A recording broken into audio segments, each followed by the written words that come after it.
Shalom jemaat terkasih, kita percaya bahwa Tuhan Yesus bersama-sama berserta kita, amin. Sekarang kita akan memulai ibadah kita. Mari Bapak Ibu, kita persiapkan hati kita. Mari kita persiapkan diri kita, duduk di tempat yang nyaman. Kita mau menyembah Tuhan. Mari kita bersatu dalam doa.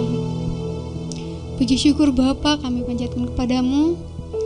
Terima kasih Tuhan Yesus, karena pada pagi hari ini Tuhan Yesus, kami boleh datang Tuhan Yesus menyembah Engkau. Biar Bapa Engkau memenuhi setiap hati kami Bapa, mengurapi setiap kami dengan Roh Kudus yang baru. Terima kasih Bapa, terima kasih Yesus. Kami terima, kami undang Roh Kudus di dalam hati kami saat ini juga.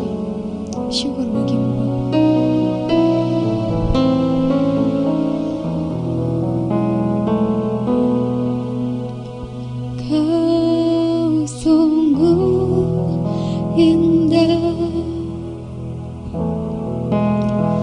Dia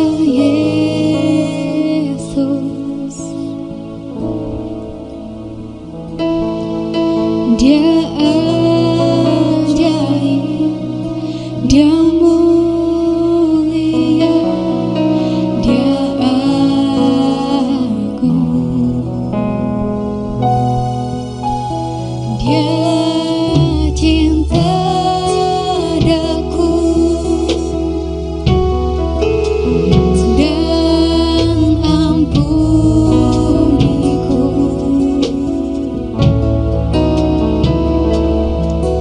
Bahkan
Kami rasakan Roh Kudus dalam hati kami. Terima kasih Roh Kudus telah hadir memenuhi setiap hati kami yang haus Bapa, setiap hati kami yang rindu akan Engkau. Terima kasih Tuhan.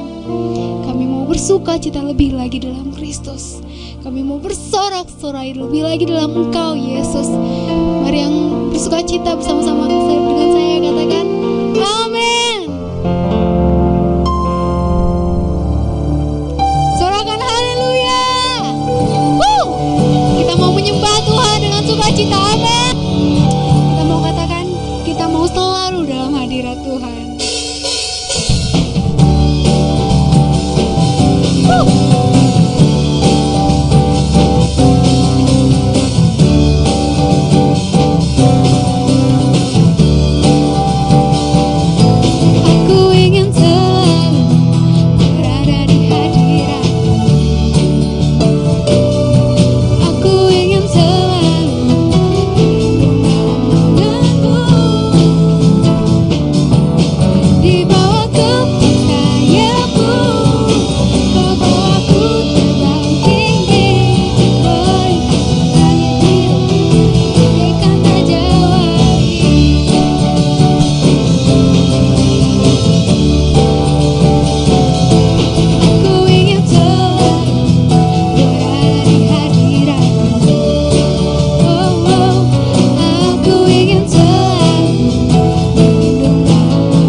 Shalom saudaraku di dalam Tuhan.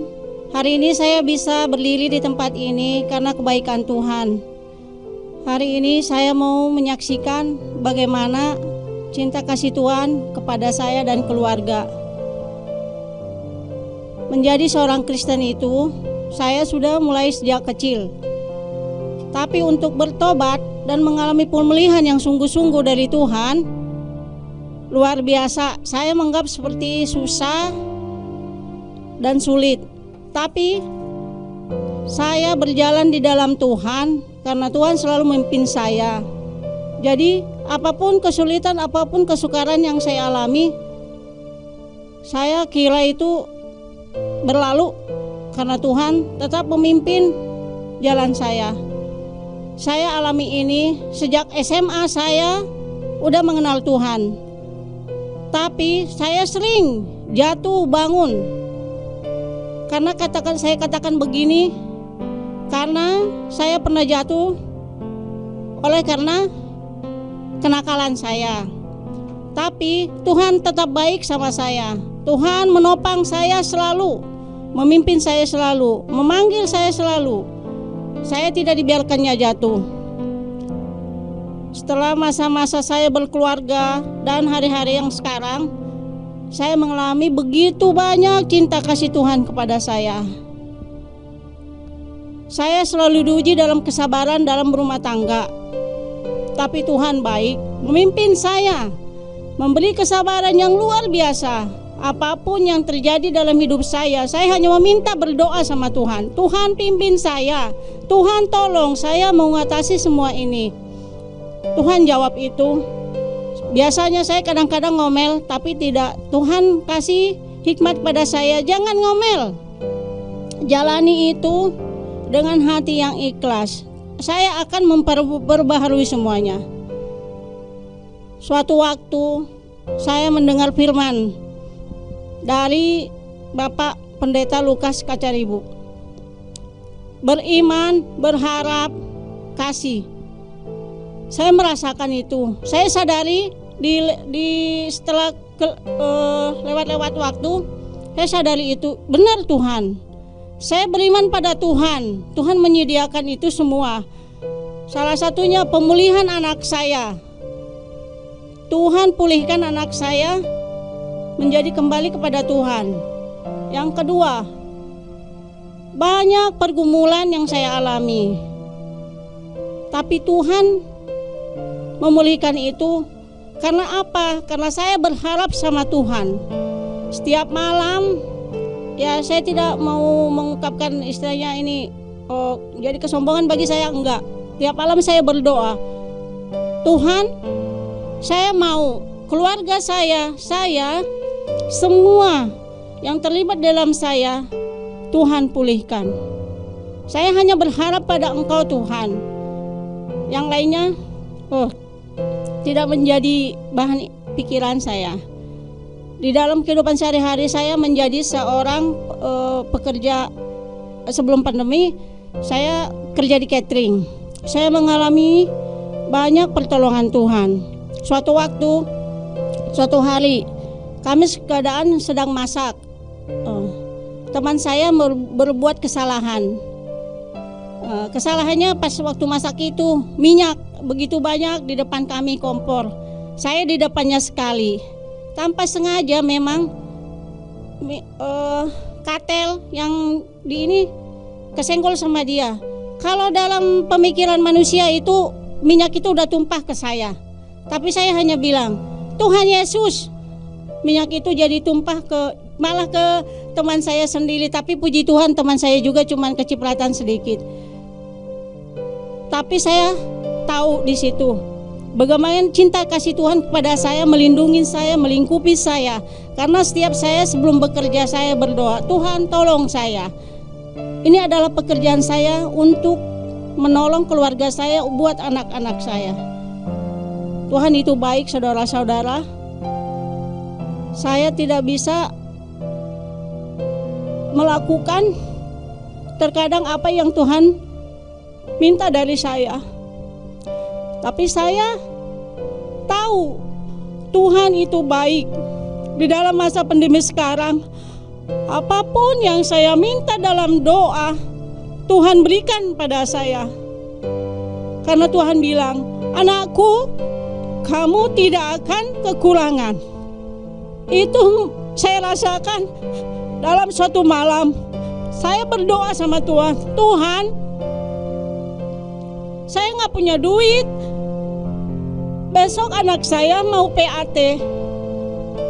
Tapi puji Tuhan saudaraku, Tuhan berikan apa yang menjadi pergumulan saya.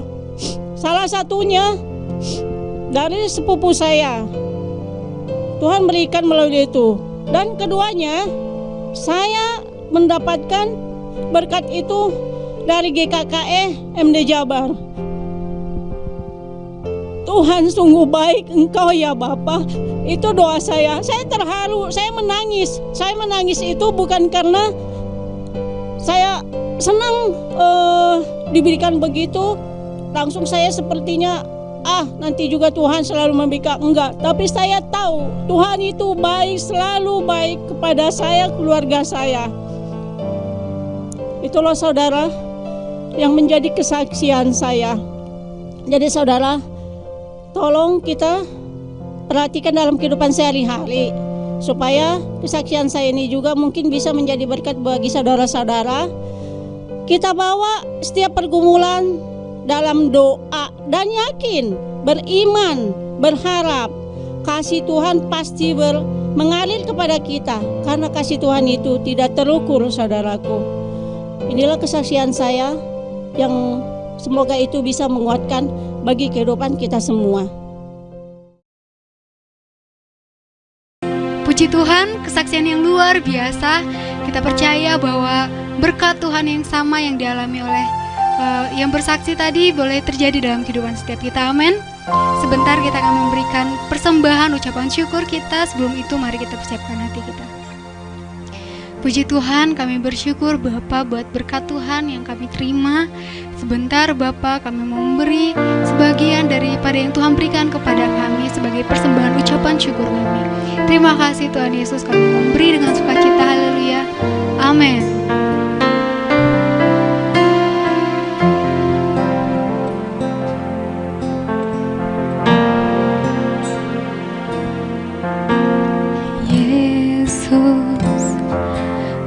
Sungguh baik Yesus, namamu indah Yesus, ku cinta kau selalu, ku tinggikan, ku agungkan selamanya.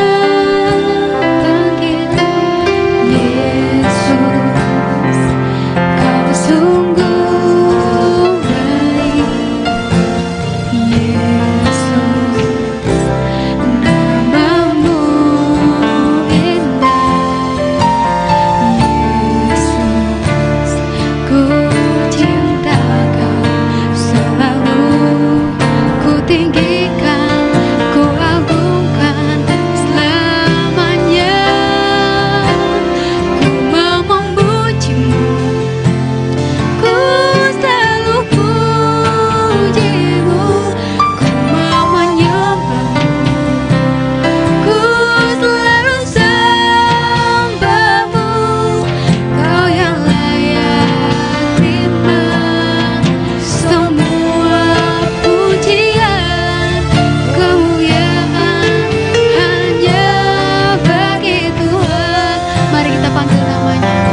jiwa dan nafasku menyembah Yesus yang hidup.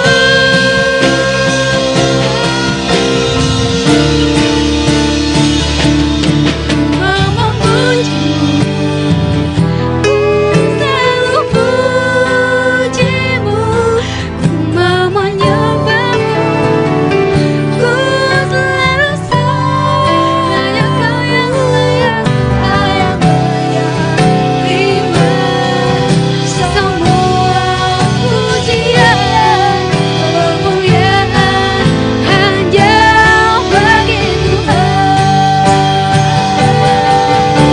Memujimu, ku selalu pujimu, ku mau menyembahmu, ku selalu sembahmu, Kau yang layak terima semua pujian, kemuliaan hanya bagi Tuhan.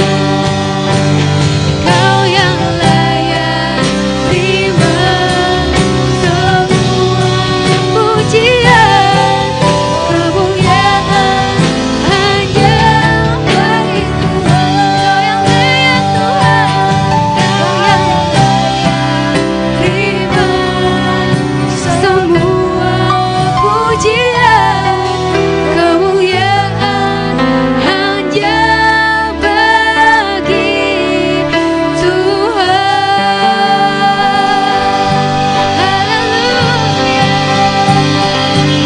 Haleluya. Terima kasih Tuhan.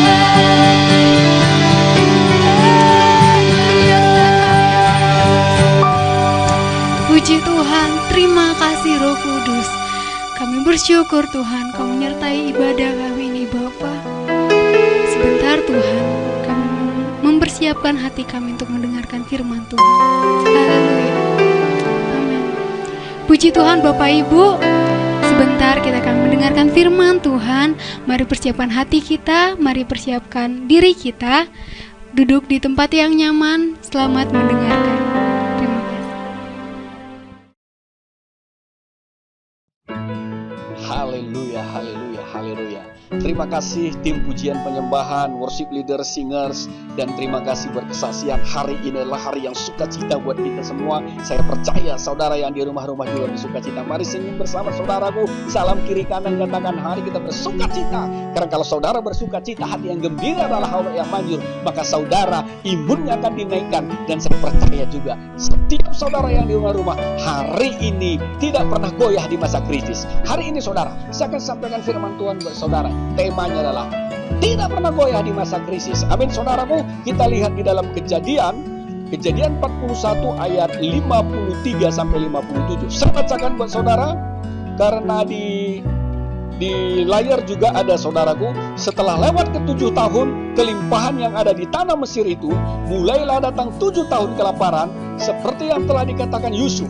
Dalam segala negeri ada kelaparan, tetapi di seluruh negeri Mesir ada roti. Ketika seluruh negeri Mesir menderita kelaparan dan rakyat berteriak meminta roti kepada Firaun, berkatalah Firaun kepada semua orang Mesir, "Pergilah kepada Yusuf, perbuatlah apa yang dikatakannya kepadamu." Kelaparan itu merajalela di seluruh bumi, maka Yusuf membuka segala lumbung dan menjual gandum kepada orang Mesir, sebab makin hebat kelaparan itu di tanah Mesir. Juga dari seluruh bumi datanglah orang ke Mesir untuk membeli gandum dari Yusuf, sebab hebatlah kelaparan di seluruh bumi itu. Saudaraku, saudara, apa yang terjadi di Mesir pada saat itu? Terjadi kelaparan, terjadi krisis. Mungkin saudara juga bilang dan menatap saya berkata, "Pak Pendeta, Pak Lukas, hari-hari ini keadaan di dunia, keadaan keluarga saya juga demikian, Pak. Saya mengalami krisis." Bahkan ada juga anak muda katakan, "Saya mengalami krisis di mana saya merasa saya tidak laku-laku karena gigi saya tidak rata, Pak. Hidung saya kurang mancung." Itu juga adalah krisis bagi setiap orang. Ada lagi seorang bapak katakan, "Saya tidak percaya diri untuk pulang ke rumah karena begitu saya pulang tidak bisa bawa uang buat istri saya." Itu terjadi krisis, tetapi saya percaya saudaraku, ketika saudara membaca Alkitab ini, apa yang terjadi pada saat itu di Mesir, saudara? Mesir mengalami krisis, saudaraku. Tetapi saudaraku, pada saat orang Mesir mengalami krisis, kemana orang Mesir itu pergi? Dia datang kepada raja, dan raja katakan, tolong kamu pergi ke Yusuf. Yusuf tahu saudara siapa? Yusuf adalah anak Tuhan, raja di atas segala raja. Yusuf diangkat menjadi orang yang kedua di Mesir pada saat itu. Karena apa? Karena Yusuf seorang yang takut kepada Tuhan. Yusuf adalah seorang intim dengan Tuhan. Sehingga pada saat itu raja mengalami mimpi. Mimpi raja pada saat itu, saudara, tidak ada satu orang pun yang bisa menafsirkan. Tidak ada satu orang pun yang bisa mengartikan mimpi raja. Tetapi Yusuf, saudaraku, mendapat perkenanan Tuhan. Yusuf bisa mengartikan mimpi raja. Sehingga raja, saudaraku, menyampaikan kepada Yusuf, engkau yang memimpin negeri ini, orang kedua di Mesir ini. Sehingga pada saat itu Yusuf meminta kepada raja agar selama 7 tahun itu mimpinya raja. Selama 7 tahun maka kita harus menabung, kita harus giat, saudaraku, bekerja. Dan pada saat itu raja pun melakukan itu. Terserah lu deh Yusuf, karena semua kekuasaan sudah kuberikan kepadamu kecuali tahtaku ini. Jadi saudaraku, Yusuf juga katakan 7 tahun nanti ada masa kelaparan raja. Oke Yusuf, tidak masalah. Yang penting di dalam masa ini engkau harus bisa bekerja, engkau harus bisa mengumpulkan banyak gandum. Makanya saudara, saya mau sampaikan buat saudara, kita sebagai anak Tuhan, anak raja, anak-anak perjanjian berkat, saudara dan saya adalah orang-orang perjanjian berkat, saudara. Jadi saya percaya di masa krisis, di masa apapun, kita tidak pernah goyah seperti Yusuf. Karena Tuhan sudah menyiapkan Yusuf, Tuhan juga menyiapkan saudara yang diperbuat oleh Yusuf. Yusuf berdoa dan Yusuf mendapatkan hikmat daripada Tuhan, diberikan inovasi, kreatifnya saudara. Mungkin saja pada saat itu Yusuf meminta kepada semua rakyat, kepada pebisnis-bisnis, sebentar lagi terjadi kelaparan, ayo kita nabung sebanyak-banyaknya. Dan Yusuf melakukan itu. Dan pada saat terjadi kelaparan, saudaraku, raja minta kepada rakyat datang kepada Yusuf. Apa yang dilakukan oleh Yusuf, saudara? Yusuf mengambil semua barang-barangnya dan dia jual semua, saudaraku. Dan Yusuf beruntung, saudaraku. Dan saudaraku, apa yang dilakukan oleh Yusuf pada saat itu, saudara? Apakah Yusuf kena krisis? Apakah Yusuf goyah, saudaraku? Alkitab ini katakan Yusuf tidak goyah dan Yusuf tidak kena krisis. Justru saudara, di masa krisis Yusuf memberkati orang. Justru saudara, di masa krisis ini, saudaraku, Yusuf bisa hartanya bertambah, uangnya bertambah banyak. Kenapa, saudaraku? Dia sudah nabung banyak dan dia pada saat terjadi krisis, dia bisa menjual, saudaraku. Dan hari ini saya mau sampaikan buat saudara, bahwa kalau hari ini kita bisa dengar Yusuf bisa melakukan banyak buat rakyat. Hari ini pun saya sampaikan siapapun saudara, mari saudaraku, hidup seperti Yusuf. Minta kreatif kepada Tuhan, minta hikmat kepada Tuhan, dan minta pewahyuan kepada Tuhan. Dan saya percaya, maka Tuhan akan memberikan hikmat kepada saudara. Haleluya, haleluya, haleluya. Saudaraku, kunci agar hidup kita mengalami berkat sejati adalah hidup di dalam perjanjian berkat. Jika demikian, kita hidup bukan berdasarkan apa yang dunia sediakan, melainkan berdasarkan apa yang sorga sediakan. Faktanya kita tetap bekerja, meskipun demikian kehidupan kita akan penuh dengan kelimpahan, karena ada penyediaan dari Allah secara supranatural. Haleluya. Kita harus percaya bahwa perjanjian berkat itu sangat dahsyat dan tidak tergoyahkan. Baca Yesaya 54 ayat 10. Yesaya 54 ayat 10 menuliskan bahwa janji Tuhan tidak akan pernah bergoyang selama-lamanya. Bahkan di dalam Ulangan 8 ayat 18c, Tuhan mengikrarkan perjanjian berkat dengan sumpah. Apa artinya, saudara? Tuhan ingin meyakinkan agar Anda tidak seorang pun yang tidak percaya atau tidak meragukan janji Tuhan tersebut. Ketika seluruh negeri di Mesir mengalami kelaparan pada saat itu, keadaan Yusuf tidak menjadi kelaparan. Yusuf justru memberkati rakyat Mesir dan tidak terjadi goyah dan tidak pernah terjadi krisis. Kenapa demikian? Karena Yusuf hidup dalam perjanjian berkat dengan Allah. Demikian juga dengan kehidupan Abraham. Ketika Abraham menghadapi perselisihan dengan Lot, Abraham mendapatkan pilihan tempat yang sebenarnya. Tidak subur yang didapatkan Abraham, karena Abraham memiliki perjanjian berkat dengan Tuhan. Tuhan bisa mengubah tempat tersebut menjadi sumber berkat. Elia juga mengalami hal yang sama. Setelah sekian tahun hujan tidak turun, Tuhan tetap memelihara Elia di tengah-tengah kekeringan perjanjian berkat. Saudaraku, saya mau sampaikan, tidak dapat dihalangi oleh krisis apapun. Perjanjian berkat tidak dapat dimusnahkan oleh manusia. Perjanjian berkat tidak dapat dibatalkan oleh sistem manajemen apapun di dalam dunia ini. Saudaraku, saya mau sampaikan, saudaralah anak-anak yang perjanjian, anak-anak perjanjian, anak Abraham, Ishak dan Yakub. Perjanjian berkat yang sudah ditentukan oleh Tuhan buat saudara dan saudara. Tidak bisa, saudaraku, dihalangi, tidak bisa dihambat oleh dunia, tidak bisa dihambat oleh namanya COVID-19, saudaraku. Bagaimana Tuhan memelihara Yusuf, bagaimana Tuhan memelihara orang-orang di dalam Alkitab pada saat terjadi kelaparan. Bahkan Ishak pun, saudaraku, diberkati Tuhan pada saat masa kelaparan. Dan saya percaya, siapapun saudara hari ini, orang-orang yang takut kepada Tuhan, orang-orang yang hidupnya berkenan kepada Tuhan, saudara, seperti Yusuf. Yusuf adalah seorang yang rajin.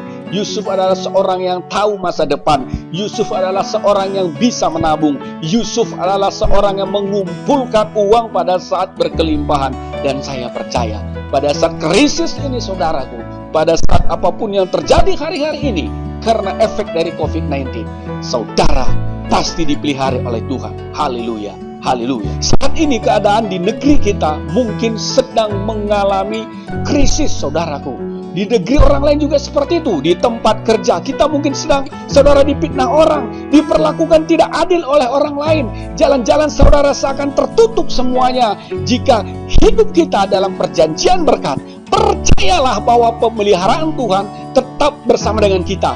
Berkat dari sorga pun tidak akan pernah terputus dan terus mengalir di dalam kehidupan kita. Yang penting, saudaraku, saya mau sampaikan buat saudara, hidup dalam perjanjian berkat. Hidup dalam perjanjian berkat artinya bagaimana, saudara?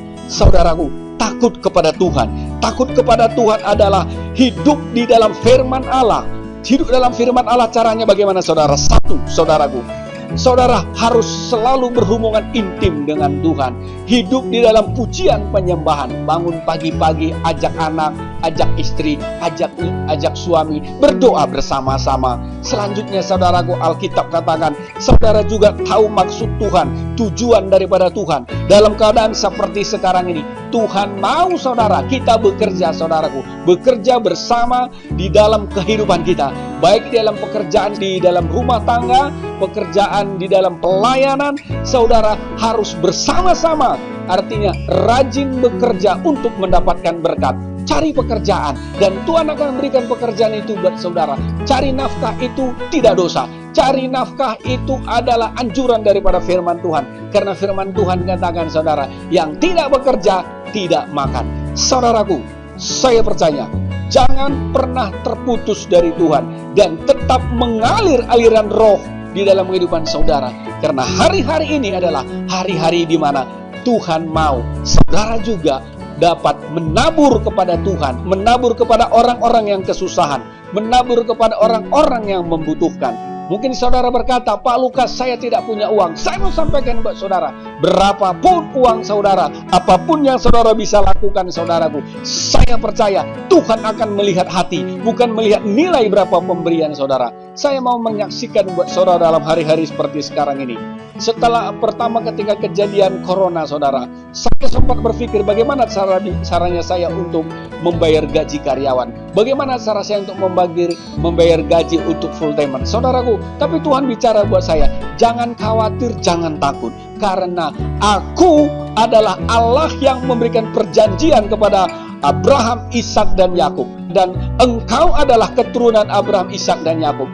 Maka perjanjian itu akan turun ke atasmu. Perhatikan di bulan 3, 4, 5, saudara. Dan saya merasakan berkat-berkat Tuhan. Karena saudaraku, biasanya mungkin saya bisa bayar gaji tanggal 1 sampai 5. Tetapi dalam bulan 3, 4, 5 gaji bisa dibayar di antara tanggal 25 sampai dengan 30. Karena apa, saudara? Pemeliharaan Tuhan sempurna buat setiap karyawan. Pemeliharaan sempurna buat setiap orang yang datang kepada Tuhan. Pemeliharaan sempurna, saudaraku, buat orang yang takut kepada Tuhan. Haleluya, haleluya, haleluya. Kesimpulan yang saya sampaikan kepada saudara, Yusuf tidak pernah goyah di masa krisis.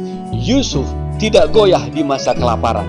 Dan saya percaya, kalau saudara seperti Yusuf, rajin bekerja, hidup intim dengan Tuhan, bisa menabung, bisa mencari potensi, saudara kreatif seperti Yusuf, maka saya percaya saudara pun tidak akan pernah merasa goyah pada saat masa kelaparan atau masa krisis. Apapun yang terjadi buat bangsa ini, apapun yang terjadi buat dunia ini, orang yang mendapat perjanjian berkat dengan Tuhan tidak akan pernah goyah, tetapi orang tersebut akan diberikan Tuhan kemampuan, akan diberikan Tuhan hikmat, akan diberikan Tuhan pewahyuan, akan diberikan Tuhan inovasi, akan diberikan Tuhan kreatif untuk bisa bekerja mencari nafkah. Saudaraku, jangan goyah di masa krisis. Tuhan beserta saudara. Haleluya, haleluya, haleluya. Di dalam Kejadian 26 saudara nanti bisa baca, temanya adalah taat berkat. Taat berkat. Orang taat diberkati. Saudara, pada waktu Ishak hidup, terjadilah sebuah masa kelaparan pada saat itu di negeri itu. Krisis ekonomi pun terjadi sehingga ada orang yang sulit untuk bisa bertahan hidup pada saat itu. Dalam keadaan seperti itu, apa yang dilakukan Ishak? Ishak berniat pergi ke Mesir untuk mencari pertolongan, saudaraku. Dia ingin pergi. Mungkin ada satu kemustahilan yang muncul di benak Ishak untuk bertahan hidup di tengah ancaman kelaparan. Mungkin saudara dan saya juga ada yang seperti itu. Ada kelaparan yang hebat mungkin ke depan lagi menurut saudara. Menurutnya jalan pintas dengan cara mengungsi ke Mesir merupakan jalan yang terbaik. Mungkin saudara juga mau pulang kampung hari-hari ini. Saat itu Allah datang dan berbicara kepadanya untuk Tuhan katakan tetap tinggal. Sesungguhnya bertahan di tengah-tengah keadaan yang tidak memiliki pengharapan. Orang tidak punya pengharapan lagi. Tetapi saudara merupakan perintah Tuhan. Kata Tuhan lakukan dan tinggal. Meskipun demikian, Ishak memilih untuk tetap taat kepada Allah dan tetap tinggal di Gerar. Saudara, ketaatan Ishak telah membawa hidupnya ke dalam perjanjian berkat dengan Bapa di sorga. Saudaraku, orang yang taat diberkati Tuhan. Apa yang terjadi kemudian? Mujizat terjadi. Ishak mendapat hasil 100 kali lipat. Ishak menjadi kaya, bahkan di sana kian lama kian kaya kata kitab, sehingga ia menjadi orang yang sangat kaya. Ketika ia menggali sumur yang sudah bertahun-tahun tertimbun, dari sumur itu bisa muncul mata air. Mata airnya saudaraku yang berbual-bual airnya terus keluar karena Ishak hidup di dalam perjanjian berkat. Saudaraku, Tuhan membawanya ke alam mujizat dan penuh keajaiban. Ini membuktikan bahwa perjanjian berkat tidak dapat dibatasi oleh krisis. Perjanjian berkat tidak dapat dibatasi oleh corona. Perjanjian berkat tidak dapat musnah oleh situasi buruk apapun. Saudara, di tengah-tengah kondisi saat ini saudaraku, mungkin kita mulai berusaha untuk mencari jalan keluar saudara. Mungkin jalan keluarnya menempuh jalan pintas. Ada yang mungkin merampok, mencuri saudara. Ada yang ingin pulang. Pastikan saudara kita tidak melakukannya adalah saat ini hidup di dalam perjanjian berkat. Dengan siapa saudara? Dengan Tuhan saudaraku. Sehingga semua jalan yang tertutup Tuhan akan buka buat saudara. Semua hal yang kelihatannya mustahil menjadi tidak mustahil. Dan justru saudara memunculkan mujizat buat saudara. Apapun persoalan yang saudara hadapi, tiada yang mustahil baginya. Persoalan masalah apapun, masalah suami, istri, anak, masalah pekerjaan, masalah perut, saudara percaya tidak ada yang mustahil bagi Tuhan. Tuhan sanggup menolong saudara. Haleluya, haleluya, haleluya. Bapak Ibu, kita akhiri ibadah kita pagi hari ini. Mari kita berdoa. Bapa di sorga, dalam nama Tuhan Yesus, terima kasih buat firman-Mu. Kami percaya kami tidak goyah di tengah krisis apapun, karena Yesus bersama dengan kami. Kau berikan hikmat, pengertian buat kami dengan firman-Mu. Dan kami berdoa buat bangsa dan negara kami, Presiden, aparat TNI, Polri. Itu juga yang berdoa buat Gubernur, Pangdam, dan semua pemerintahan yang terendah sampai yang tertinggi. Tuhan berkati mereka. Keamanan, kedamaian, sentosa buat bangsa kami, ketertiban buat negeri kami. Kami hardik COVID-19, kami juga hardik krisis di dalam nama Tuhan Yesus. Terima kasih Tuhan buat jemaat-Mu dimanapun berada. Berkati GKKI Manado, di rumah-rumah berkati mereka, suami, istri, anak, mantu, cucu, berkati semua di dalam nama Tuhan Yesus. Angkat kedua tanganmu saudara. Mari saudaraku, Terimalah berkat besar dari Allah Bapa, cinta kasih dari Tuhan Yesus Kristus, serta persekutuan Roh Kudus menyertai kita sampai dengan Maranatha Tuhan Yesus menjemput kita di awan-awan yang permai. Yang percaya saudara, mari katakan amin. Haleluya, haleluya. Salam kiri kanan, peluk suamimu, peluk anakmu. Dan jangan lupa makan bersama saudaraku, berdoa dulu, pergi ke tempat makan. Lauknya sudah disiapkan yang enak-enak. Haleluya, Tuhan Yesus memberkati. Amin.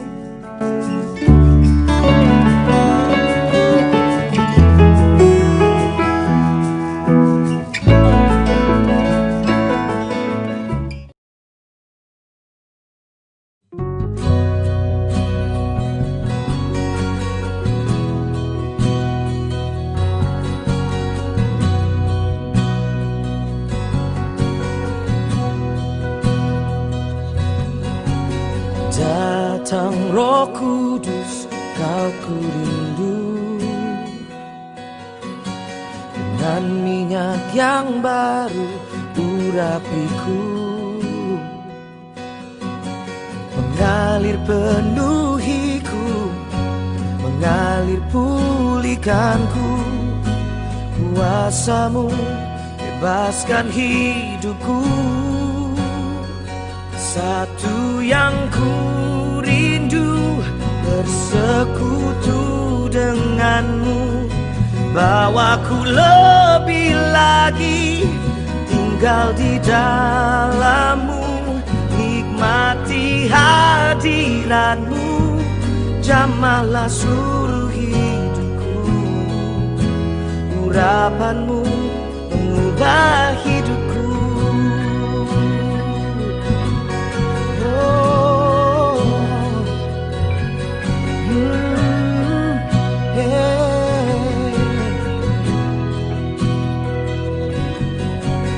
Come, Holy Spirit, fall on me now. I need your anointing, come in your power.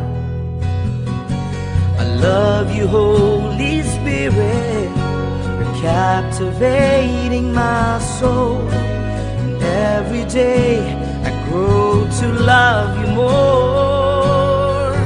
I'm reaching for your heart, you hold my life in your hands, drawing me closer to you. I feel your power in you. Nothing compares to this place where I can see you face to face. I worship you in spirit and truth.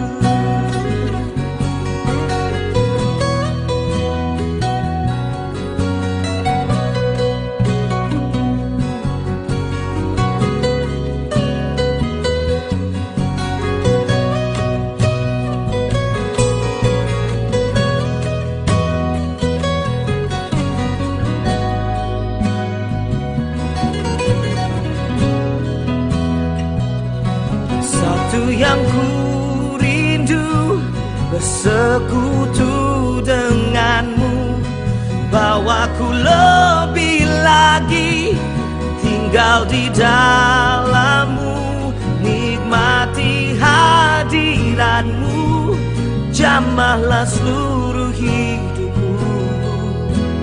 Urapanmu mengubah hidupku. I'm reaching for your heart, you hold my life in your hands, drawing me closer to you. I feel your power in you. Nothing compares to this place where I can see you face to face. I worship you in spirit